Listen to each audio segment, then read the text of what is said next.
और मन लगा करके भगवान की कथाओं को श्रवण करो। सर्प के काटने से जीव को जो अधोगति में जाना पड़ता है, अब तुम भगवान की शरणागत हो गए हो, भगवान की शरण में आ गए हो, और भगवान की शरण में आया हुआ जीव अधोगति में जा ही नहीं सकता, उसे तो परम गति की प्राप्ति होती है। राजन, तुम धन्य हो, बड़भागी हो, जो तुम्हें 7 दिन का मौका मिल गया अंतिम समय में भगवान का नाम लेने का, कथाएं श्रवण करने का। इस दिन के लिए तो ऋषि मुनि हजारों वर्षों तक योग समाधियां लगाते हैं, और योग समाधियां लगा करके अपने शरीर को मिट्टी में मिला देते हैं, फिर भी ये दिन उन्हें देखने के लिए नहीं मिलता। कोटि कोटि मन यत्न कराही, अंतराम कहीं आवत नहीं। राजन, तुम धन्य हो, तुम्हारे लिए ऋषि का श्राप वरदान बन गया, जो तुम्हें भगवान की कथाएं सुनने का, सत्संग करने का, संत सेवा करने का सौभाग्य मिला। अरे सूरवंश में तो खटवांग नाम के एक ऐसे राजा हुए थे जिन्हें 2.5 घड़ी का अवसर मिला था। वो 2.5 घड़ी के अवसर में ही तत्व ज्ञानी संतों की शरण में जाकर के और आमागमन से मुक्त हो गए थे। परीक्षित को सावधान करके बिठा लिया। श्री सुखदेव स्वामी ने भगवान के विराट रूप का वर्णन संक्षिप्त रूप से करके सुनाया, विराट रूप का वर्णन करके सुनाया, और 24 अवतारों का भी संक्षिप्त में ही वर्णन किया, क्योंकि राजा परीक्षित को 7 ही दिन मिले थे। जिंदगी के उनके 7 ही दिन रह गए थे। अगर विस्तार पूर्वक भगवान की कथाओं का वर्णन करते तो 7 जन्मों में भी नहीं सुना पाते।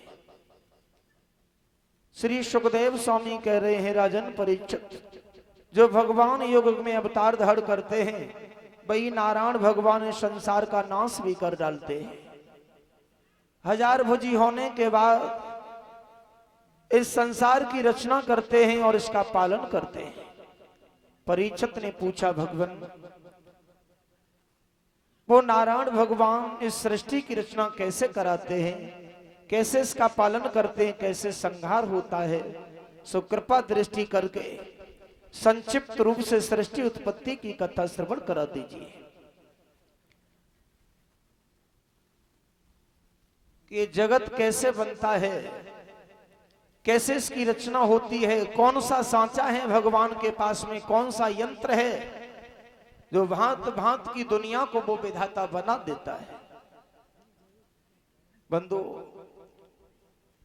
पूरे भारत में क्या विश्व में ही चले जाओ आप, एक को देखो, 10 को देखो, हजारों को देखो, करोड़ों को देखो, आंख, कान, मुख, नासिका सबके एक जैसे हैं, एक ही जगह पे हैं, लेकिन एक जैसा चेहरा किसी का नहीं है। कोई ना कोई परिवर्तन भगवान ने जरूर किया है। यही बात परीक्षित कह रहे हैं, भगवान कौन सा सांचा है भगवान के पास में जो इस भांत भांत की दुनिया को वो विधाता बना देता है। सुखदेव कह रहे हैं, राजन, अब हम तुम्हें सृष्टि उत्पत्ति की कथा श्रवण कराते हैं कि जगत कैसे बनता है, कैसे इसका पालन होता है, कैसे संहार होता है। भ्रक्त विलास सृष्टि लय हुई, भगवान के भक्ति मात्र से संसार में महाप्रलय हो जाता है।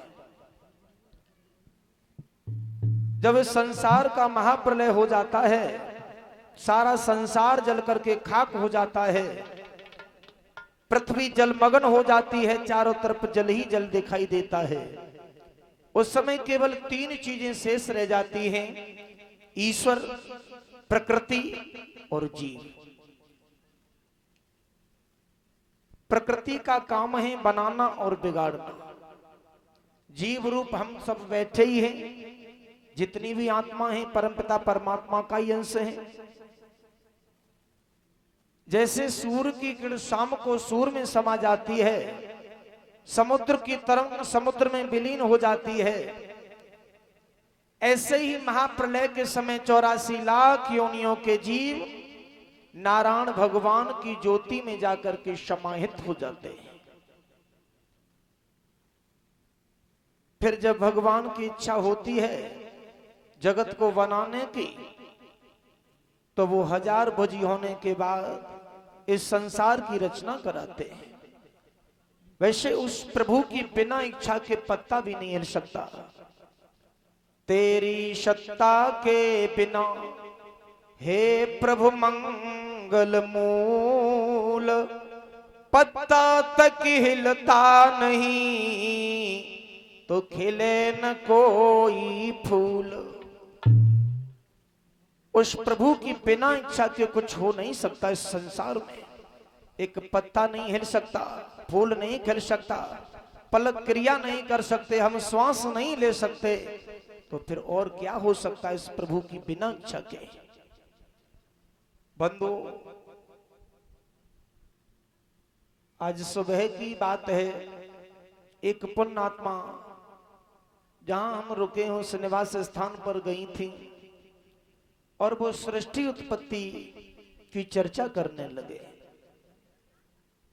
तो मैं बताना चाहूंगा आपको, वैसे में कोई किसी भी प्रकार का किसी भी विषय का कोई प्रकांड विद्वान नहीं हूं जिस पर नाज किया जाए। पूर्ण तो ईश्वरी है, जीव अपूर्ण है। कल्प कल्पित कथाएं हैं, किसी कल्प में किसी प्रकार से रचना हुई है सृष्टि की, तो किसी कल्प में किसी प्रकार से हुई है। ये कल्प कल्पित कथाएं हैं।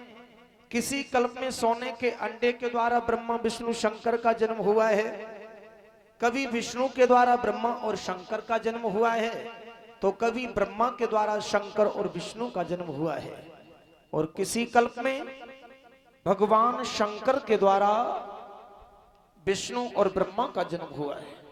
ये कल्प कल्पित कथाएं हैं।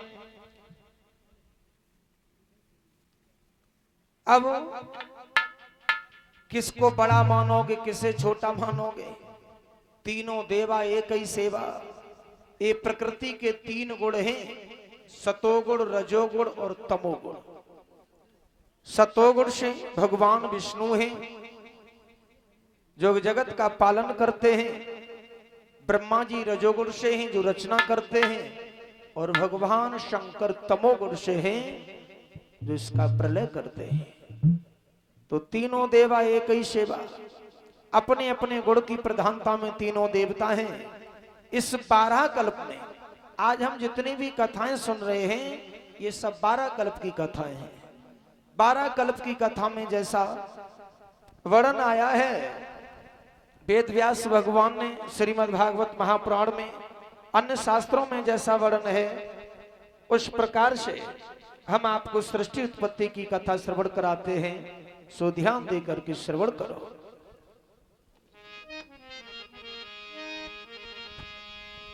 अरे किस कारण जग में और आओ है, क्यों डाली ढील भजन में। किस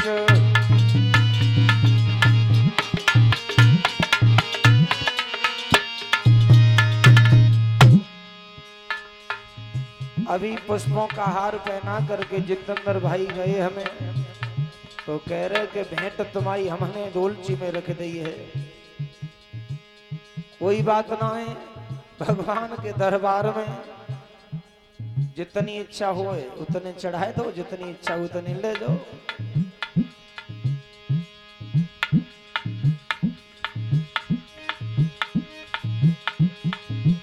किस कारण जग में आओ है, क्यों डाली ढील भजन में। किस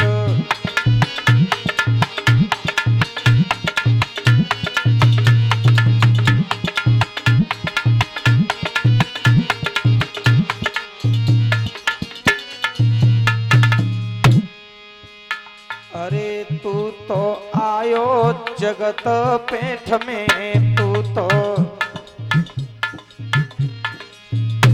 और घूमे रहा क्यों अपनी ऐठ में घूमे। मुश्किल से नरतन पाओ है, क्यों डाली ढील भजन में। मुश्किल से